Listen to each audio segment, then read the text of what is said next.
저는 지난 주에 3일 휴가를 이어서요. 작년에 이어서 저희 부모님과 함께 전라남도 지역을 여행하고 돌아왔습니다. 작년에는 동해안을 타고 올라가서 저 강원도 고성까지 갔다 왔고요. 금년에는 광양을 시작으로 해서 여수, 고성, 목포, 광주 이런 전라남도 지역을 웬만한 그런 도시 지역을 전부 다 돌고 왔습니다. 여행을 하고 왔습니다. 제가 작년서부터 저희 부모님과 함께 이렇게 여행을 꼭 한 번씩 다녀오는 이유는요. 저희 부모님이 저한테는 산이었습니다. 그런데 언젠가 갑자기 저희 부모님을 보는 순간요, 초로의 노인이 되어 있는 것을 발견했습니다. 마음이 아프고 가슴이 아팠습니다. 그래서 할 수만 있으면 최대한 좋은 곳을 여행하고 또 좋은 것을 먹을 수 있는 기회를 이렇게 자식 입장에서 부여해드리고 싶어서요. 그래서 작년부터 시간을 어느 정도 내어서 이런 여행을 합니다. 금년에도 여행 중에 그런 말씀을 드렸습니다. 건강하십시오. 그래서 내년에도 꼭 이렇게 함께 저희 부부와 이제 어머님, 아버님, 부모님이 함께 여행을 하자고 그렇게 말씀을 드렸습니다. 이 땅에 태어나며 모든 사람은 시간이 흐르고 지나면요, 예외 없이 점점 노쇠해질 수밖에 없고요. 또 종국에는 이 땅에서 살아가면서 누리고 소유했던 모든 것들을 어느 날 그대로 두고 홀로 이 땅을 떠나가야 할 그런 존재들입니다. 사랑하는 성도 여러분, 사람이 시간이 흐르고 지나면서 점점 노쇠해지고요, 또 어느 날 이 땅을 떠나가야 한다는 것 그 자체는 결코 슬픈 일, 두려운 일이 아닙니다. 다만 중요한 것은 이 땅에 살아가면서 자기 자신의 다음 세계, 즉 영혼의 세계를 제대로 확실하게 준비하며 살았는가, 아니면 그렇지 못했는가가 시간이 흐르고 지나면서 노쇠해지고 또 어느 날 이 땅을 떠나가는 것이 슬픈 일, 두려운 일이 되느냐, 아니면 축복, 기쁜 일, 설레이는 일이 되느냐의 그런 차이가 될 뿐입니다. 저는 오늘 시간 이곳에서 예배드린 우리 모든 성도님들, 지금 우리의 나이가 어떻든 우리의 성격이 어떻든요, 저는 오늘 이 시간 우리 모든 성도님들이요, 자신의 죽음 이후의 세계를, 다음 세계를 이 땅에서 살아가시면서 확실하게 준비하며 살아가시는 하나님의 사람 되시기를 이 시간 주님의 이름으로 축복합니다. 저도 어느덧 내년이면요, 제 나이 앞에 숫자 6자가 붙게 됩니다. 그러다 보니까 요즘요, 여러 가지 많은 그런 생각들, 제가 60대가 되는 것이요, 참 오래 걸릴 줄 알았습니다. 많이 걸릴 줄 알았습니다.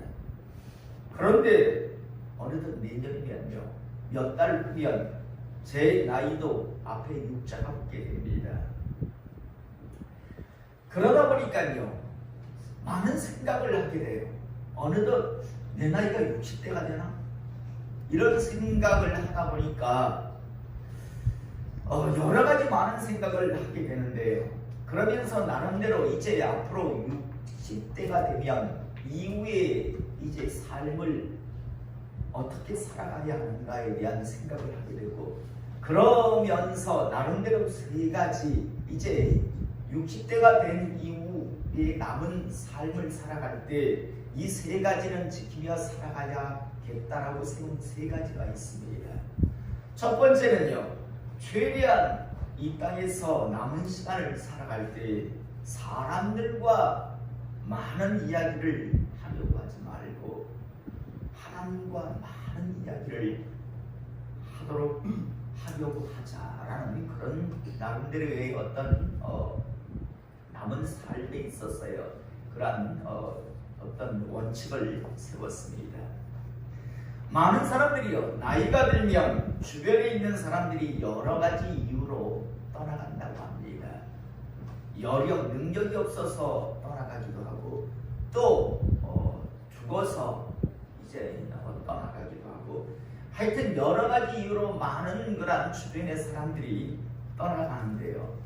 자꾸만 사람들이 자신의 주변에서 떠나가다 보니까 사람들이 나이가 들면서 외로움을 느낀다고 합니다. 사람을 자꾸만 그리워하게 된다고 합니다. 외롭고 자꾸만 사람이 그립다 보니까 어쩌다 사람을 만나게 되면요, 나름대로 참 많은 반가운 마음에 말을 하게 되는데, 그런데 사람들은 이런 나이 든 사람의 모습을 보며 주책을 부린다라고 사람들은 이야기한답니다. 외로워서 그리워서 모처럼 사람을 만나서 자식이든 친구든 벗이든 만나서, 그래서 정말 그리워서 만나서 이야기를 하는데, 그런데 사람들은 자꾸만 주책 부린다라고 그렇게들 이야기한답니다. 그래서 저는요, 사람들로부터 주책 부린다라는 말을 듣기보다는 하나님과 많은 대화를 하며 살아가야겠다라는 생각을 지금 하고 있습니다. 그 다음 두 번째로요, 남은 시간을 살아가면서 사람들의 나를 향한 평가를 의식하고 신경 쓰기보다는 하나님의 나를 향한 평가를 의식하고 신경 쓰며 살아가자라는 그런 나름대로의 어떤 계획을 세우고 있습니다. 살아보니까요, 사람들의 나를 향한 평가, 그거 아무 가치 없더라고요. 사람들이 나를 향해서 뭐 성공했다, 승리했다, 잘났다, 똑똑하다라고 하든, 사람들이 나를 향해서 뭐 욕을 하든, 그건 별 그런 큰 가치도 의미도 없다라는 걸 이제는 어느 정도 알게 됩니다. 사람들은요, 나이가 들면 사람들에게 자꾸만 성공한 사람, 멋진 사람이라는 그런 평가를 듣고 싶어 한답니다. 그러다 보니까 그 사람들의 평가를 듣고 싶어서 권력을, 자리를, 어떤 위치를 자꾸만 움켜잡으려고 하게 되는데요. 그렇게 하다 보면 자꾸만 사람이 추잡하게 된다는 이야기를 들었습니다. 그래서 저는 두 번째로 최대한 사람의 평가, 사람들이 나를 어떤 식으로 생각하는가, 그것에 신경 쓰기보다는 하나님이 나를 어떻게 생각하실까, 하나님의 평가를 항상 의식하는 그런 인생을 살아가야겠다라고 하는 그런 나름대로의 어떤 목표를 세우고 있습니다. 그리고 마지막 세 번째로는요, 나의 죽음의 순간들을 고의적으로 회피하고 잊으려 하지 말고 나의 죽음의 순간 그때를 적극적으로 의식하고 기억함으로써 나의 다음 세계를 확실하게 준비하자라는 그런 나름대로의 어떤 뜻을 세우고 계획을 세우고 있습니다. 나이가 들면서 사람들이 자꾸만요, 고의적으로 죽음의 때 순간을요 자꾸만 잊으려 한답니다. 그런데 저는요, 잊으려 하려고 하는 것이 아니라 적극적으로 생각을 하려고 합니다. 그래서 가끔씩 장례식에 가면 영정사진 걸려있는데 제 얼굴을 거기다 한 번씩 투영해 봅니다. 내 사진이 걸려있는 그 모습을 한 번씩 스스로 한번 떠올리곤 합니다. 나도 언젠가 내 사진이 영정사진으로 저렇게 어느 장례식장에 걸릴 텐데, 그렇다면 잘 준비하자. 모르면 모르겠지만 나는 영혼의 세계, 영혼의 때가 심판이 있다는 걸 분명히 알면서도 준비하지 않는다면 이 얼마나 큰 비극인가. 그래서 끊임없이 죽음을 회피하는 것이 아니라 죽음을 적극적으로 받아들이고 기억하고 의식하는 삶을 살아야겠다라는 그런 생각을 합니다. 사랑하는 성도 여러분, 그리스도인은요, 노를 준비하는 사람들이 아니라 사후를 준비하는 사람들입니다. 저는 오늘 시간 우리 성도님들이요, 여러분들이 세상에 살면서 여러분들의 노를 어떤 식으로 준비하는지는 모르겠으나 여러분 사후, 다시 말해서 죽음 이후의 세계를 준비하는 유일한 방법, 길은요, 하나님의 말씀을 붙들고 하나님의 말씀대로 살아가야 한다는 것을 잊지 않기를 이 시간 축복합니다. 우리는 성경을 읽다 보면요, 참 어쩌던 하나님의 사람들, 야 정말 열심히 어떻게 저렇게 하나님의 일을 감당할 수 있었을까라고 하는 그런 사람들을 만나게 됩니다. 그런데 또 다른 측면으로 성경을 보면 이 사람들도 자신의 영혼의 때를, 죽음 이후의 세계, 사후 세계를 준비하며 살았구나라는 것을요, 우리는 알게 되고 보게 됩니다. 우리가 잘 아는 베드로라고 하는 사람이요, 주님께서 안나스의 집에 끌려가 있을 때 살아있겠다고요, 심지어 주님을 저주하고 맹세까지 하는, 주님의 이름을 저주했단 말이에요. 살아보겠다고 그랬던 그 베드로가요, 어느 순간 보니까 산헤드린 공회원 앞에서요, 전혀 두려움 없이 담대하게 주님을 증거하고 있는 모습을 우리는 보게 됩니다. 물론 성령 하나님의 그런 충만하심이 있어서 가능했겠지만요, 그때 그 장면을 잠시 한번 저희들이 보면 사도행전 4장 17절에서 20절에 이때의 장면이 나옵니다. 17절에 보면 이것이 민간에 덮어지지 못하게 그들을 위협하여 이후에는 이 이름으로 아무에게도 말하지 말게 하자 하고 그들을 불러 경고하여 도무지 예수의 이름으로 말하지 말고 가르치지도 말라니. 산헤드린 공회원들이여 베드로와 요한을 불러드립니다. 너희들 예수의 예자도 꺼내지 마라. 앞으로 살아가면서 예수를 가르치지도 말고 전하지도 말아라 라고 지금 경고, 아니 더 나아가서 협박을 하고 있었습니다. 여러분, 예수님을 죽인 사람들도 이 산헤드린 공회원들이었거든요. 그 당시 웬만한 사람들은 그들 앞에 가면 오금도 펴지 못하고 심지어 오줌을 질질 흘려야 하는 그런 두려움의 장소입니다. 그런데 그런 자들이 지금 베드로와 요한에게 협박을 하고 있습니다. 뭐라고요? 도무지 예수 이름으로 말하지 말고 가르치지도 말라라고 지금 협박을 하고 있었습니다. 그런데 19절에 보니까 베드로와 요한이 대답하여 이르되 하나님 앞에서 너희 말을 듣는 것이 하나님의 말씀을 듣는 것보다 옳은가 판단하라. 우리는 보고 들은 것을 말하지 아니할 수 없다라고 당당하게 이야기합니다. 하나님 말씀 듣는 게 너희들 말 듣는 것보다 옳다고 생각하느냐? 우리는 보고 들은 것을 말하지 아니할 수 없다. 우리는 계속해서 하겠다는 말입니다. 이 말 속에는 어떤 의미가 담겨 있습니까? 죽이려면 죽여라 이 말이잖아요. 너희들 우리 죽이고 싶어? 죽여. 그런데 너희 말대로 안 할 거야. 우리는 예수님 전할 거야. 지금 이렇게 이야기하는 겁니다. 자, 여러분, 베드로가 요한이 어떻게 이럴 수 있었을까요? 주님이 이 땅에 오셨을 때 마태복음 10장 32절에서 33절에 보면 이렇게 말씀하고 있습니다. 누구든지 사람 앞에서 나를 시인하면 나도 하늘에 계신 내 아버지 앞에서 그를 시인할 것이요 누구든지 사람 앞에서 나를 부인하면 나도 하늘에 계신 내 아버지 앞에서 그를 부인하리라.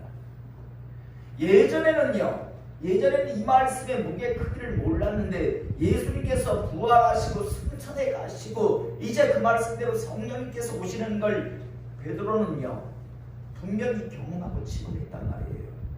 그러므로 이 하나님의 말씀의 무게가 얼마나 크고 무거운가를 알았습니다. 사람들 앞에서 나를 부인하면 나도 너희를 점차 부인할 것이다. 그런데 사람들 앞에서 나를 시인하면 나도 너희들 마지막 때 시인해 주겠다라고 말씀합니다. 만약 사내들인 공회원에서 너희들 예수 전하지 마 라고 했을 때 예 알았습니다. 안전하겠습니다. 살려만 주십시오 라고 하면 이 땅에서의 저 삶은 안전해졌을지 모릅니다. 그러나요 그들은 반드시 주님 앞에 갔을 때 주님의 심판대 앞에 갔을 때 주님으로부터 이런 말씀을 들을 겁니다. 넌 누구? 저 베드로 모르는데 너 나 부인했잖아. 내가 분명히 말했잖아. 사람들 앞에서 나 부인하면 나도 너희들 모른다고 하겠다고. 내 말을 무시했잖아. 그래서 나 너 몰라. 여러분 주님께서 얼마나 두려운 말씀을 합니까? 주여 주여 한다고 다 하나님 나라에 들어갈 것이 아니라 내 말대로 지키는 자 하나님 말씀을 지키는 자만이 하나님 나라에 들어간다라고 말씀하셨습니다. 여러분 지금 사내들인 공회원 앞에서 담대하게 내가 너희들 말 듣겠냐 하나님 말씀 듣지 담대하게 죽이려면 죽여라고 할 수 있었다는 건 그 이유는요 결국은 자신의 영혼의 때를요 준비하고 있었던 것을 우리는 알게 됩니다. 베드로전서 1장 6절에서 9절의 말씀을 보면 이렇게 말씀하고 있습니다.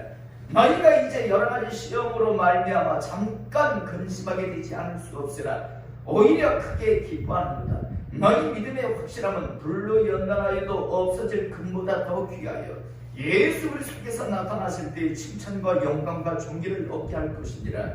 예수를 너희가 보지 못하였으나 사랑하는도다. 이제도 보지 못하나 믿고 말할 수 없는 영광스러운 즐거움으로 기뻐하나니 믿음의 결국 곧 영혼의 구원을 받으리라. 너희들 지금 고난당한다. 곧 지금도 고난당하고 또 앞으로 어려움을 겪을 것이다. 그런데 기뻐해라. 너희들 그 과정 속의 마지막은 하나님의 나라 영혼의 구원이 있을 것이다 라고 그렇게 말씀하고 있습니다. 베드로가 이렇게 담대하게 말씀을 전할 수 있었던 건 자기 자신이 그런 인생을 살았기 때문입니다. 베드로는 하나님의 사랑으로 살아가면서 항상 잊지 않았습니다. 영혼의 세계를 의식하고 그때를 잊지 않고 살았습니다. 준비하고 살았습니다. 우리는 사도 바울 역시도 동일했음을 우리는 잘 알고 있습니다. 3차 전도 여행을 마치고 그가 예루살렘으로 올라가려고 할 때 먼저 밀레도라고 하는 곳에서 에베소 교회 장로들과 나누는 대화가 있습니다. 사도행전 20장 22절에서 24절의 말씀을 보면 보라 이제 나는 성령에 매여 예루살렘으로 가는데 거기서 무슨 일을 당하는지 알지 못하노라. 오직 성령이 각 성에서 내게 증언하여 결박과 환난이 나를 기다린다 하시라. 내가 달려갈 길과 주 예수의 받은 사명 곧 하나님의 은혜의 복음을 증언하는 일을 마치려 하면은 나의 생명조차 조금도 귀한 것으로 여기지 아니하노라. 나 죽는 것 별로 길지 않는다라고 말합니다. 에베소 교회 장로들이 올라가지 말라라고 이야기합니다. 올라가시면 고난당합니다 라면서 말리는데 바울이 이야기합니다. 난 죽어도 좋다라고 하면서 올라가겠다고 이야기합니다. 죽어도 좋다라고 올라가고 있단 말입니다. 또 이 밀레도를 지나서 가이사라 7 집사 중에 한 명이었던 빌립 집사 집에 머무를 때 아가보라고 하는 사람이 바울의 허리띠를 가지고 확 칭칭 감습니다. 올라가면 당신 이렇게 됩니다. 잡힙니다 라고 하면서 이야기를 합니다. 그런데 이럴 때 뭐라고 이야기하는가 하면 우리가 그 말을 듣고 그곳 사람들과 더불어 바울에게 예루살렘으로 올라가지 말라고 하니 바울이 대답하되 여러분이 어찌하여 울어 내 마음을 상하게 하느냐. 나는 주 예수의 이름을 위하여 결박당할 뿐 아니라 예루살렘에서 죽을 것도 각오였노라 라고 말합니다. 죽는 걸 전혀 두려워하지 않아요. 베드로도 마찬가지고 바울도 마찬가지고. 여러분, 그들이 왜 이렇게 죽는 것을 두려워하지 않았을까요? 그들은요, 이 땅의 삶이 전부가 아니라는 것을 정확하게 알고 있었기 때문입니다. 이 땅의 삶을 마치고 나면요, 이제 진짜 영원한 세계가 자신들에게 기다리고 있다는 걸 알았기 때문에 주님을 위해서 죽는 것에 대해서 전혀 두려움을 갖지 않고 있었습니다. 다시 말해서 나이 들어 늙어가는 것, 고난받는 것, 죽는 것에 대해서 전혀 두려움을 느끼지 않았습니다. 왜? 자신들은 자신의 그 다음 세계 영혼의 때를 준비하고 있었기 때문입니다. 저는 다시 한번 오늘 이 시간 우리 모두가 자신의 영혼의 때를 확실하게 준비하는 이 세계가 아니라 그 다음 다가올 영원한 세계를 확실하게 준비하며 살아가실 수 있기를 이 시간 축복합니다. 여러분, 이 땅에서 잘 살아봤자 100년입니다. 100세 시대라고 하니까요. 그러나 여러분, 70세 이후의 삶은 정말 하나님의 은혜가 아니면 정말 비참한 인생입니다. 70세 이후에는요, 정욕도 사라지고 야망도 사라지고요, 육신은 점점 후퇴해지고요, 사람들은 자꾸만 떠나가고. 여러분, 100세 시대가 축복의 시대라고 생각하십니까? 저는 결코 축복이 아니라고 생각합니다.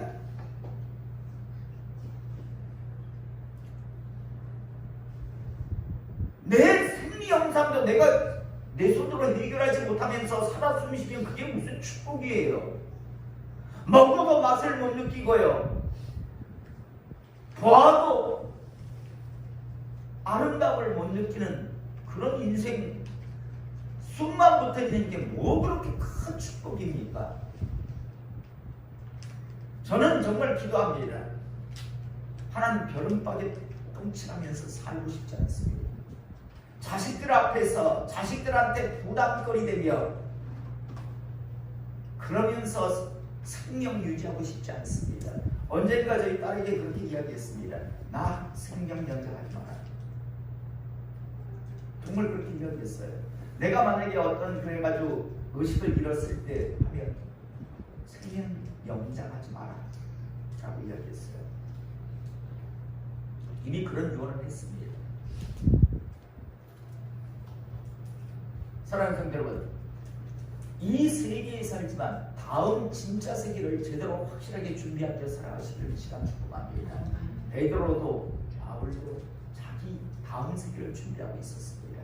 오늘 이제 우리가 읽은 본문 말씀 역시도 오늘 하나님의 감동을 받은, 하나님의 말씀을 받아서 지금 바울이 에베소 교회 목회자로 있는 디모데에게 지금 말씀을 전하는데, 오늘 다시 한번 읽어보면 하나님 앞과 살아있는 자와 죽은 자를 심판하실 그리스도 예수 앞에서 그가 나타나실 것과 그의 나라를 두고 엄히 명하노니 내가 아주 엄중하게 너에게 명령한다.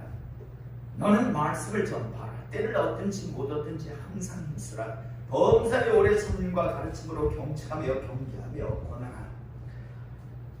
때가 이르니 사람이 바른 교훈을 받지 아니하며 귀가 가리워서 자기 사욕을 따를 스승을 많이 두고 또 그 귀를 진리에 돌이켜 허탄한 얘기를 따릅니다. 그러나 너는 모든 일에 신중하여 고난을 받으며 전도자의 일을 하며 내 직무를 다하라고 말씀합니다. 한마디로 요약하면 디모데야, 너 목사답게 살아라. 목사가 목사답게 살아라라고 지금 이야기하는 겁니다. 다르게 표현하면 너 하나님 사람답게 살라라고 이야기합니다. 많은 사람들이 하나님답게 살지 아니하려고 할 것이다. 네가 목사의 직무를 감당하는 것에 대해서 걸림돌 방해 노릇을 하는 자도 있을 것이다 라고 말씀합니다. 그러나 너는 엄히 명한다. 엄히 명한다. 내 직무를 다하라고 말씀합니다. 한마디로 말해서 너 직무를 다하는 말은 다르게 표현하면 너 다음 세계를 확실하게 준비하며 살아라는 말이기도 합니다. 그러면서 이어서 뭐라고 합니까? 6절 이하에 보니까 전제와 같이 내가 벌써 부어지고 나의 떠날 시각이 가까웠도다. 많은 선한 싸움을 싸우고 나의 달려갈 길을 마치고 믿음을 지켰으니 이제 후로는 나를 위하여 의의 멸류관이 이르리었으므로 주곧 의로우신 재판장이 그날에 내게 주실 것이요 내게만 아니라 주의 나타나심을 사모하는 모든 자에게 도리라. 쉽게 표현하면 무슨 말입니까? 디모데야, 나는 확실하게 나의 영혼의 세계, 영혼의 때를 준비하며 살았다. 그리고 나는 이제 간다. 디모데야, 너도 직무를 다시 말해서 너도 제대로 준비하며 이 땅에서 살다. 내가 먼저 가 있는 그 나라로 너도 꼭 오라라고 하는 그 말씀을 지금 하고 계시는 겁니다. 나는 준비하며 살았다. 그리고 나는 이제 가노라. 나는 이제 주님 앞에 가면 의의 멸류관을 받을 것이다. 그런데 디모데야, 너도 너의 직무를 충성스럽게 감당하며 너의 다음 세계 영혼의 세계를 준비하며 꼭 살아라라고 하는 것이 오늘 본문의 말씀입니다. 말씀을 정리하겠습니다. 여러분, 사람이 이 땅에 태어나서 시간이 흐르고 지나면 노쇠해지고 또 나가 죽는 것, 이 땅에 모든 것들을 한순간 모두 내려놓고 어느 날 우리는 떠나가야 합니다. 그런데 여러분, 이건 슬픈 일도 두려운 일도 아닙니다. 오히려 죽지 않는다면 그게 저주고 그게 고통이고 두려운 일이겠죠. 여러분, 중요한 건 이 땅에서의 늙고 결국에는 모든 것들을 내려놓고 떠나가야 할 그때 그 이후에 세계를 준비하고 사는가, 준비하지 않고 사는가, 이게 두려움이 될 수도 있고 설렘이 될 수도 있고 저주가 될 수도 있고 축복이 될 수도 있습니다. 오늘 말씀의 제목대로요, 여러분들에게 하나님을 대신해서 묻고 싶습니다. 지금 제대로 확실하게 준비하며 살아가고 있습니까? 어느 날 갑자기 순서 없이 이 땅의 삶을 마치게 된다면 여러분, 틀림없이 하나님 나라로 하실 그런 준비를 하고 지금 살아가고 계십니까? 저는 오늘 시간 다시 한번 이 땅에 살지만 마치 이 땅에서 영원히 살 것 같이 영원히 움켜잡고 내 것으로 사용할 수 있을 것 같이 그렇게 살지 않기를 이 시간 축복합니다. 이 땅에 있는 모든 것들을 선용하시면서 다음 영혼의 세계를 확실하게 준비하며 살아가시는 우리 모두가 될 수 있기를. 그래서 언젠가 순서 없이 이제 우리 곁을 떠나갈 때 떠나간 사람도 슬프지 않고 떠나보낸 사람도 슬프지 않는 그런 인생 되기를 이 시간 주님의 이름으로 축복합니다.